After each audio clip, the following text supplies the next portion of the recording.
ଚାରି ଦିନ ପ୍ରବଳ ବର୍ଷିବ। ଏହି ସବୁ ଜିଲ୍ଲାକୁ ଦିଆଯାଇଛି ସତର୍କବାଣୀ।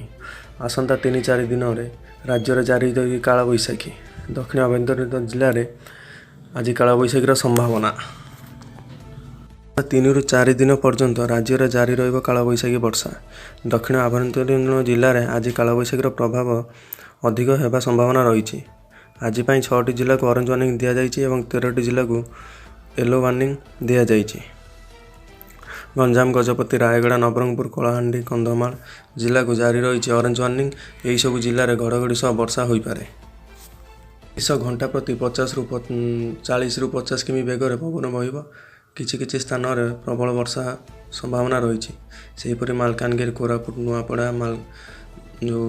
ନୂଆପଡ଼ା, ମାଲକାନଗିରି, ବୌଦ୍ଧ, ସୋନପୁର, ସମ୍ବଲପୁର, ଅନୁଗୁଳ, ନୟାଗଡ଼, କଟକ, ଢେଙ୍କାନାଳ, କେଉଁଝର ଏବଂ ମୟୂରଭଞ୍ଜ ଜିଲ୍ଲାରେ ଆଜି ପାଇଁ ୟେଲୋ ୱାର୍ଣ୍ଣିଂ ଜାରି କରାଯାଇଛି। ଆସନ୍ତାକାଲି କାଳବୈଶାଖୀର ପ୍ରଭାବ ସାମାନ୍ୟ କମିପାରେ।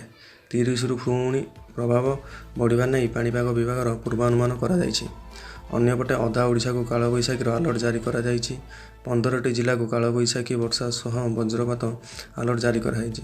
ଏହି ସମୟରେ ପ୍ରବଳ ବେଗରେ ପବନ ବହିବାର ସମ୍ଭାବନା ରହିଛି। କେଉଁଝର, ମୟୂରଭଞ୍ଜ, ବାଲେଶ୍ୱର, ଭଦ୍ରକ, ଢେଙ୍କାନାଳ, ଯାଜପୁରକୁ ସତର୍କ ଜାରି କରାଯାଇଛି। ସେହିପରି ଗଞ୍ଜାମ, ରାୟଗଡ଼ା, କୋରାପୁଟ ଜିଲ୍ଲାକୁ ମଧ୍ୟ ସତର୍କ ସୂଚନା ଜାରି କରିଛି ପାଣିପାଗ ବିଭାଗ। ଏହା ମଧ୍ୟରେ କୁଆପଥର ବର୍ଷା ସହ ଘଡ଼ଘଡ଼ି ହେବାର ସମ୍ଭାବନା ରହିଛି। ସେହିପରି ତାଳଚେରରେ ଏବେ 38 ଡିଗ୍ରୀ ସେଲସିୟସ୍ ସର୍ବୋଚ୍ଚ ତାପମାତ୍ରା ରେକର୍ଡ କରାହୋଇଛି।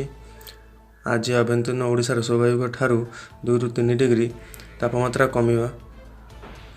କମିପାରେ।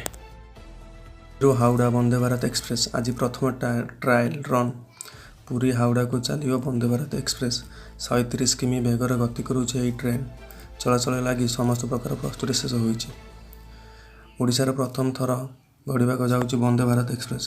ସକାଳ 6:10ରେ ହାଓଡ଼ାରୁ ପୁରୀ ଯାତ୍ରା କରିବ। 6.5 ଘଣ୍ଟା ମଧ୍ୟରେ ଟ୍ରେନ୍ଟି ପୁରୀରେ ପହଞ୍ଚିବ। ବାଟରେ 6ଟି ଷ୍ଟେସନରେ ରହଣି କରିବ।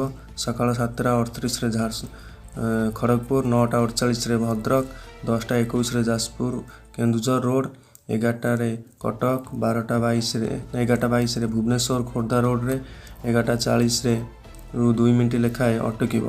ଏହା ମଧ୍ୟାହ୍ନ 12:35ରେ ପୁରୀ ଷ୍ଟେସନରେ ପହଞ୍ଚିବ। ଫେରିବାର ବାଟ ମଧ୍ୟ ଷ୍ଟେସନଗୁଡ଼ିକରେ ରହିଛି। ଅପରାହ୍ନ 1:50ରେ ବନ୍ଦେ ଭାରତ ଏକ୍ସପ୍ରେସ୍ ପୁରୀ ହାଓଡ଼ା ଅଭିମୁଖେ ବାହାରିବ। ଅପରାହ୍ନ 2:23ରେ ଖୋର୍ଦ୍ଧା ରୋଡ଼, 2:43ରେ ଭୁବନେଶ୍ୱର, 3:10ରେ କଟକ, 4ଟାରେ ଯାଜପୁର କେନ୍ଦୁଝର ରୋଡ଼, 4:30ରେ ଭଦ୍ରକ, 6:35ରେ ଖଡ଼ଗପୁରରେ 2 ମିନିଟ୍ ଲେଖାଏଁ ଅଟକିବା ପରେ ରାତି 8:30ରେ ହାଓଡ଼ାରେ ପହଞ୍ଚିବ।